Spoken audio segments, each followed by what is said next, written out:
नमस्ते दोस्तों। तो कैसे हो आप लोग? अच्छे हो ना? मस्त रहना एकदम। दोस्तों, क्या आपको पता है हमारे देश में डॉक्टर्स और इंजीनियर्स बनने के लिए सबसे जरूरी चीज क्या है? पढ़ाई? नहीं। Hard work? बिल्कुल नहीं।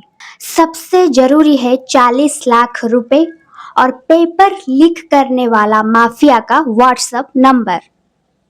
वेलकम टू 2026, जहां पूरी दुनिया आर्टिफिशियल इंटेलिजेंस की बातें कर रहा है और स्पेस टेक की बातें कर रहा है, और हमारे देश के बच्चों को अभी भी स्कूल में 1980 का वही पुराना रट्टा मारना सिखाया जा रहा है। आज हम बात करेंगे पूरी इंडियन एजुकेशन सिस्टम की, जो पूरा डाटा और हेवी लॉजिक के साथ भरा होगा।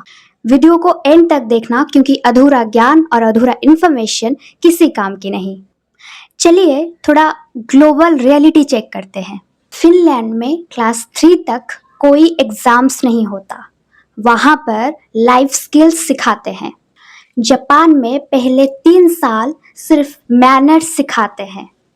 और हमारे इंडिया में बच्चा पैदा बाद में होता है, पहले उसका 5 किलो वजनदार बैग रेडी हो जाता है।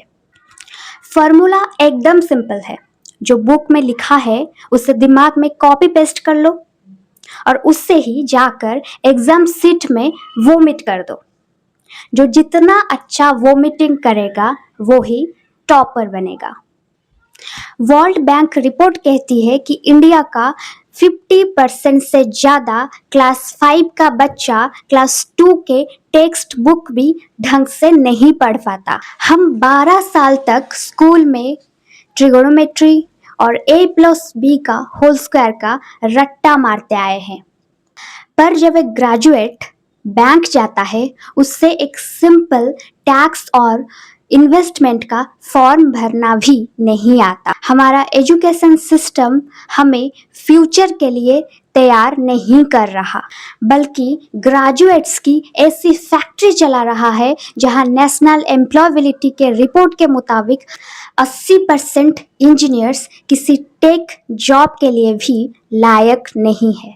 और सिस्टम का सबसे बड़ा अचीवमेंट्स दिखना है तो चलिए नीट एग्जाम पर आते हैं। इस साल 67 बच्चों ने रैंक 1 लाकर इतिहास रचा दिया। 720 में से 720 मार्क्स। और एक मजाक देखिए, उनमें से 8 टॉपर्स एक ही एग्जाम सेंटर के एक ही लाइन में बैठे हुए थे। क्या उस सेंटर की दीवारों में से ज्ञान टपक रहा था? जब लोगों ने मैथमेटिकली नामुमकिन 718 और 719 पर सवाल उठाया, तो टेस्टिंग एजेंसी एनटीए ने लॉजिक दिया कि हमने ग्रेस मार्क्स दिए हैं। जैसे मार्क्स नहीं हुए, जैसे शादी के लड्डू बांट रहे थे। उधर पटना पुलिस की एफआईआर साफ कहती है कि 30-40 लाख के रुपए में एग्जाम से एक रात पहले पेपर्स बेचे गए थे।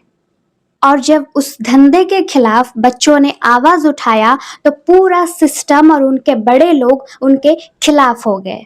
हमारे देश में स्विगी और जोमेटो से पहले नेशनल एग्जाम्स के पेपर डिलीवरी हो जाता है, और इस घटिया बिजनेस की कीमत उस अमीर बाप का औलाद नहीं चुका रहा जिसने सीट खरीद ली।